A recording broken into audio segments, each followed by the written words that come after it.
ಇನ್ನು ಮೈಸೂರಿನ ಲೋಕಾಯುಕ್ತದಲ್ಲಿ ದಾಖಲಾಗಿರುವಂತಹ ಎಫ್ಐಆರ್ ಬಗ್ಗೆ ಮೊದಲ ಬಾರಿಗೆ ಸಿಎಂ ಸಿದ್ದರಾಮಯ್ಯ ರಿಯಾಕ್ಟ್ ಮಾಡಿದ್ದಾರೆ. ಸಚಿವೆ ನಿರ್ಮಲಾ ಸೀತಾರಾಮನ್ ಮೇಲೆ ಎಫ್ಐಆರ್ ಆಗಿದೆ. ಈಗ ಎಫ್ಐಆರ್ ಆದ್ಮೇಲೆ ಅವರು ರಾಜೀನಾಮೆ ಕೊಟ್ಟಿದ್ದಾರಾ? ಈ ರೀತಿಯಾಗಿ ಸಿಎಂ ಪ್ರಶ್ನೆ ಮಾಡಿದ್ದಾರೆ. ಮೊದಲು ಕುಮಾರಸ್ವಾಮಿ ಅವರು ನಿರ್ಮಲಾ ಸೀತಾರಾಮನ್ ಅವರನ್ನ ಇಳಿಸಲಿ, ಆಮೇಲೆ ನನ್ನ ರಾಜೀನಾಮೆ ಕೇಳಲಿ ಅಂತ ಸಿಎಂ ತೀಕ್ಷ್ಣವಾಗಿ ತಿರುಗೇಟನ್ನ ಕೊಟ್ಟಿದ್ದಾರೆ. ಇದರ ಜೊತೆಗೆ ಚುನಾವಣೆ ಬಾಂಡ್ ದುರುಪಯೋಗ ಮಾಡಿಕೊಂಡಿದ್ದಾರೆ, ಹಾಗಿದ್ರೆ ಮೋದಿ ರಾಜೀನಾಮೆ ನೀಡಬೇಕು ಅಂತ ಇದೇ ವೇಳೆ ಸಿಎಂ ಸಿದ್ದರಾಮಯ್ಯ ಕಿಡಿಕಾರಿದ್ದಾರೆ. ಸೊ ಇದು ಸಿಎಂ ಸಿದ್ದರಾಮಯ್ಯ ತಮ್ಮ ವಿರುದ್ಧ ದಾಖಲಾದಂತಹ ಎಫ್ಐಆರ್ ಬಗ್ಗೆ ಅಥವಾ ಅದರ ಕುರಿತಾಗಿ ಕೊಟ್ಟಂತಹ ಫಸ್ಟ್ ರಿಯಾಕ್ಷನ್ ಆಗಿದೆ.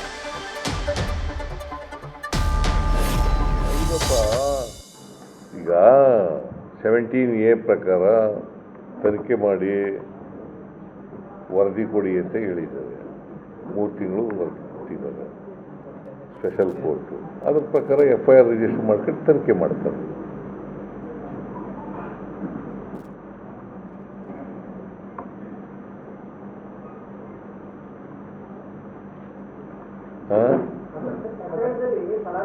ಈಗ ಈ ನಿರ್ಮಲಾ ಸೀತಾರಾಮನ್ ಮೇಲೂ FIR ಹಾಕವ್ರೆ.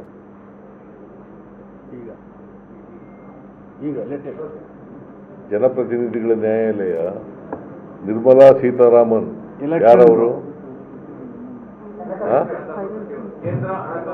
ಮತ್ತೆ ಅವ್ರ ಮೇಲೂ FIR ಆಗ್ತದೆ. ಚುನಾವಣಾ ಬಾಂಡ್ ಮೂಲಕ ಹಣ ಸಂಗ್ರಹ ಮಾಡೋದ್ರ ಕುರಿತು ಚುನಾವಣಾ ಬಾಂಡ್ ಮೂಲಕ ಸುಲಿಗೆ ಮಾಡ್ತಿದ್ರಲ್ಲ, ಅದ್ರ ಮೇಲೂ FIR ಆಗ್ತದೆ. ಈಗ ಇವತ್ತು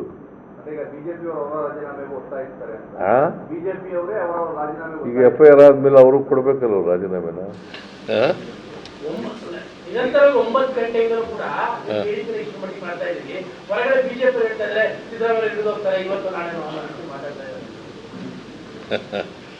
ಈಗ ಮೊದಲು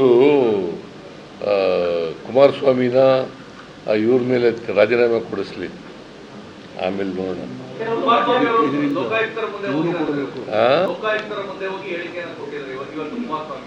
ಏನಂತ?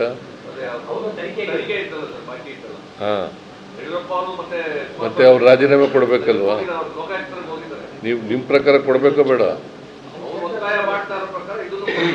ಈಗ ಮೊದಲು ಅವ್ರ ಕೈಲಿ ಕೊಡಿಸ್ಲಿ. ಈಗ ಮೋದಿಯವರು ಕೊಡಬೇಕಾಗತ್ತೆ.